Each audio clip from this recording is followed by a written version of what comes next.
भारत के संविधान में मौजूद आरक्षण क्या आज भी एससी एसटी ओबीसी को पूरी तरह मिल पा रहा है?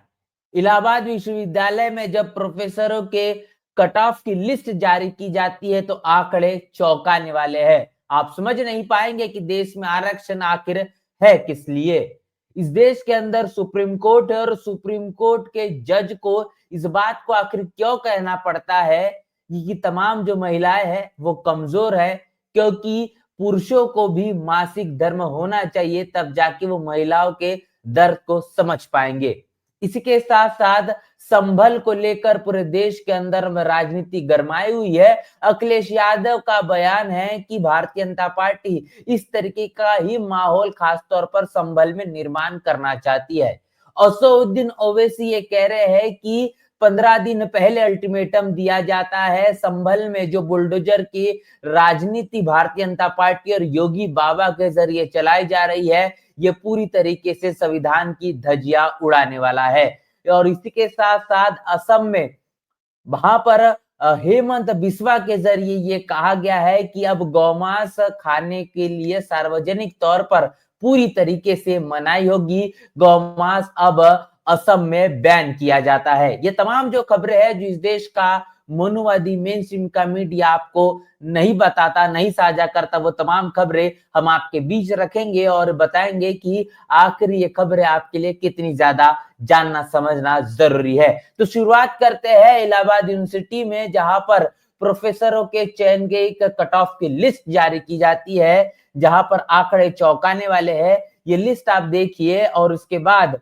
ये ट्वीट काफी ज्यादा अहमियत रखता है, जहां पर तमाम चीजें आपको आसानी से समझ पाएंगे कि इलाहाबाद विश्वविद्यालय एसोसिएट प्रोफेसर के चयन के लिए जब कट ऑफ की लिस्ट जारी की जाती है, जहां पर शेड्यूल कास्ट के लिए 223 237.5, ओबीसी के लिए 270.5, और यहाँ पर सवर्ण जो लोग हैं जिनमें ब्राह्मण क्षत्रिय वैश्य आते हैं, जिसमें जो अनरिजर्व है जिसको 141.5। ये कैसा कट ऑफ है जहां पर एससी एसटी और ओबीसी के लिए जो कट ऑफ होना चाहिए उससे कई कम कट ऑफ यहाँ पर अनरिजर्व कैटेगरी के लिए दिया गया है। तो आरक्षण की सकारात्मकता की व्याख्या जो एससी एसटी ओबीसी के लिए लोगों के लिए अनारक्षित का स्थान मिलना चाहिए, बाकी बची जो आरक्षित सीटें हैं वो एससी एसटी ओबीसी को जगह मिले, परंतु जातिवाद इतना ज्यादा चरम पर हो चुका है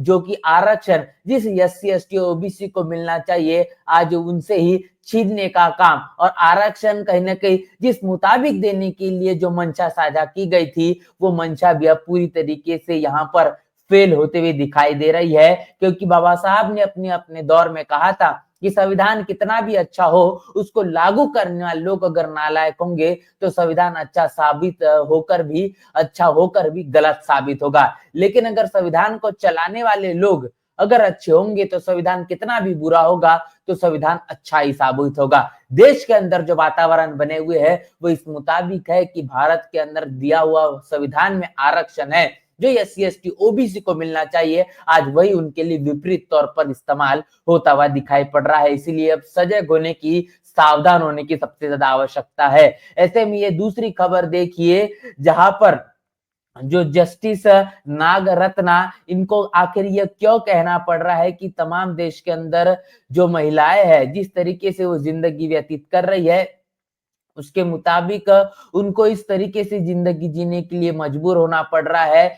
मानसिक तौर पर, शारीरिक तौर पर वो तमाम तरीके की समस्याएं सामना करती है, लेकिन उसके बावजूद देश का जो पुरुष प्रधान वाली मानसिकता है वो मानसिकता कम नहीं हो रही, और जो कहने के महिलाओं को कमजोर साबित करने में लगातार लगी हुई है। और इसी मसले को लेकर उन्होंने अपनी बड़ी प्रतिक्रिया दी है, और वही प्रतिक्रिया हम आपके साथ रूबरू कर रहे हैं कि आखिर जस्टिस न्यायाधीश नागरत्ना इनका क्या कुछ कहना है। तो इसी मसले पर जो प्रतिक्रिया है वो प्रतिक्रिया काफी ज्यादा गंभीर है। इसको समझने की आवश्यकता है कि देश के अंदर अगर इस तरीके की मानसिकता अभी भी पनप रही है जहां पर तमाम जो न्यायालय है वो न्यायालय इन तमाम चीजों को लेकर अभी भी जूझते हुए दिखाई दे रहे हैं, तो ये कितना ज्यादा गंभीर विषय है जिसको लेकर अब लगातार देश के अंदर इस पूरे के पूरे मामले को लेकर प्रतिक्रियाएं बनी हुई है। इसके साथ साथ आपको बताएंगे कि यहाँ पर अखिलेश यादव के माध्यम से संभल के पूरे मामले को लेकर बड़ी प्रतिक्रिया है। उनका ये कहना है कि भारतीय जनता पार्टी साफ तौर पर संभल में ऐसे हालात निर्माण कर जिसके कारण हिंदू मुस्लिम के तमाम जो दंगे ये लगातार बरकरार रहे, जिसके कारण तनावपूर्ण वातावरण के चलते अहम जो के देश के अंदर मुद्दे है जिसमें शिक्षा, स्वास्थ्य, रोजगार है, सुरक्षा है, इस पर कहने के ध्यान ना जा पाए। और इसी के साथ साथ ये तमाम प्रतिक्रियाओं को हम आपके साथ लगातार साझा कर रहे हैं। ये देखिए यहाँ पर क्या कुछ कहना है जस्टिस नागरत्ना इनका, जो कह रही है कि काश पुरुषों को भी मासिक धर्म होता तभी वो समझ पाते यदि महिलाएं शारीरिक और मानसिक रूप से पीड़ित है तो यह मत कहिए कि वे धीमी है। तो इस मामले को इस तरीके का बयान देने के लिए आखिर जस्टिस नागरत्ना इनको क्यों मजबूर होना पड़ा, क्योंकि बता दें कि मध्य प्रदेश की जो हाई कोर्ट है यहाँ पर एक ऐसा मामला निकल कर आता है जहां पर जस्टिस आदिति शर्मा इनको बर्खास्त करने का मसला देखने को मिलता है, जो कि 2022-23 का मामला है। और उस दौरान वो गर्भपात उनका होता है जिसके चलते उनको ये साबित किया जाता है कि उनका काम धीमा है और उनको बर्खास्त करने का एक बड़ा फैसला होता है, जिसको लेकर इस तरीके की बयानबाजी यहाँ पर जस्टिस नागरत्ना इनके माध्यम से किया गया है कि काश पुरुषों को भी अगर मासिक धर्म होता तब वो महिलाओं की समस्याओं को समझ पाते, वो किस तरीके से शारीरिक और मानसिक पीड़ित तरीके से मानसिक रूप से अपने जीवन को व्यतीत करती है। तो ये बड़ी बात यहाँ पर कही गई है। इसके साथ साथ अगली प्रतिक्रिया है ये असदुद्दीन ओवैसी की है। असदुद्दीन ओवैसी का साफ तौर पर कहना है कि संभल में जो कुछ हो रहा है वो आखिर वहां पर जो बुलडोजर वाली राजनीति है और बुलडोजर एक्शन हुआ है, क्योंकि सुप्रीम कोर्ट के फैसले के जो कि खिलाफ है। सुप्रीम कोर्ट ने गाइडलाइंस के मुताबिक 15 दिन का ही नोटिस देना चाहिए, जिनका घर टूटने वाला है उन्हें अपनी बात रखने का मौका देना चाहिए, लेकिन बुलडोजर किसी भी मुजरिम को सजा देने के लिए इस्तेमाल नहीं किया जा सकता। योगी सरकार पूरे समाज को सजा दे रही है और उनका जुर्म बस यह है कि उन्होंने अपने संवैधानिक अधिकार का इस्तेमाल किया है। जो सरकार सुप्रीम कोर्ट के आदेश नहीं मान सकती वो सरकार संविधान के मुताबिक काम कर रही है, नहीं कर रही है, और क्या ऐसी सरकार को सत्ता में रहने का कोई हक है? बड़े सवाल यहाँ पर असदुद्दीन ओवैसी एआईएमआईएम के नेता इनके जरिए उठाया गया है, जिनका यह कहना है कि जहां पर सुप्रीम कोर्ट ने ये बात साफ तौर पर कह गई है कि बुलडोजर का एक्शन नहीं होना चाहिए, उसके बावजूद भी उत्तर प्रदेश में जो योगी आदित्यनाथ की सरकार चल रही है वो बुलडोजर की राजनीति कर रही है, वहां पर बुलडोजर चलाने का काम कर रही है और ये पूरे के पूरे समाज के साथ में यहाँ पर जुल्म और ज्यादती है। इस तरीके की चीजें होना मतलब सुप्रीम कोर्ट के फैसले का हनन है। अगर जो सरकार सुप्रीम कोर्ट के फैसले को नहीं मानती, क्या उसको हक है सत्ता में बरकरार रहने का? तो ये बड़ा सवाल यहाँ पर जिस तरीके से असदुद्दीन ओवैसी इनके माध्यम से उठाया गया है। अगला प्रतिक्रिया मैं आपके साथ साझा करूंगा, जो कि यहाँ पर रवि किशन जो कि फिल्म स्टार है, इसके साथ साथ वो गोरखपुर से सांसद भी है। तो उनका ये बयान आया है कि 2017 के बाद उत्तर प्रदेश में किसी भी तरीके की कोई दंगे हुए नहीं है। आखिर इनके बयानों के पीछे की अब सच्चाई आपको मैं बता दूं कि आपको पता पड़ेगा कि 2017 के बाद क्या कुछ हुआ है। तो नेशनल क्राइम रिकॉर्ड जो ब्यूरो है इसके कुछ आंकड़े हैं, और जो आंकड़े कहते हैं कि यूपी की योगी आदित्यनाथ की जो सरकार है 2017 से 2020 के बीच बता दे कि 29,738 दंगे बलवे के केस दर्ज किए गए हैं। ये वो आंकड़े हैं जो कि केस दर्ज हुए हैं। ऐसे कई मामले हैं जो कि जिसमें केस अधिकतर दर्ज हो ही नहीं पाते, जो कि 29,738 है। ऐसे में एनसीआरबी की डेटा के मुताबिक यूपी में 2017 में तकरीबन 8,990 मामले, उसके बाद 2018 में 8,908 मामले, 2019 में 5,714 मामले। तो ये 2017 से लेकर तो 2019 तक के मामले मैंने आपको बताए हैं। और 2020 के मैं बता दूं कि 6,100 26 ऐसे मामले दर्ज हुए हैं जो कि दंगों के हैं और बलवे के बताए जा रहे हैं। ये तमाम तरीके की वो मामले जिनको दर्ज किया गया है। और फिर एक बार मैं दोहरा दूं कि ऐसे कई मामले हैं जो खासतौर पर उत्तर प्रदेश में ऐसी फाइलों में दबा दिया जाता है या फिर उन्हें रफा दफा करने का ही मामला सबसे ज्यादा देखने को मिलता है। तो उत्तर प्रदेश ही अभी भी देश का सबसे बड़ा सूबा है और उसके बावजूद यहाँ पर क्राइम रेट इतना ज्यादा बढ़ा हुआ है कि बाकी प्रदेशों को भी पछाड़ने का लगातार उत्तर प्रदेश में काम होता है। उसके बावजूद योगी आदित्यनाथ ये कह रहे हैं और कहते हुए दिखाई देते कि 2017 के बाद उत्तर प्रदेश में किसी भी प्रकार का कोई दंगा नहीं हुआ और भारतीय जनता पार्टी के सांसद भी इस तरीके की बयानबाजी करते हुए नहीं चूकते कि 2017 के बाद उत्तर प्रदेश में कोई दंगा ही नहीं हुआ। लेकिन सच्चाई है इसके काफी ज्यादा परे है। और इसके साथ साथ बता दें कि ये बयान मैं आपके साथ साझा कर रहा हूं जो कि हेमंत बिस्वा इनका है, जिन्होंने कहा है कि असम में अब गौमांस बिल्कुल भी नहीं चलेगा। पब्लिक फंक्शन में भी या पब्लिक प्लेस में भी ये सर्व नहीं किया जाएगा।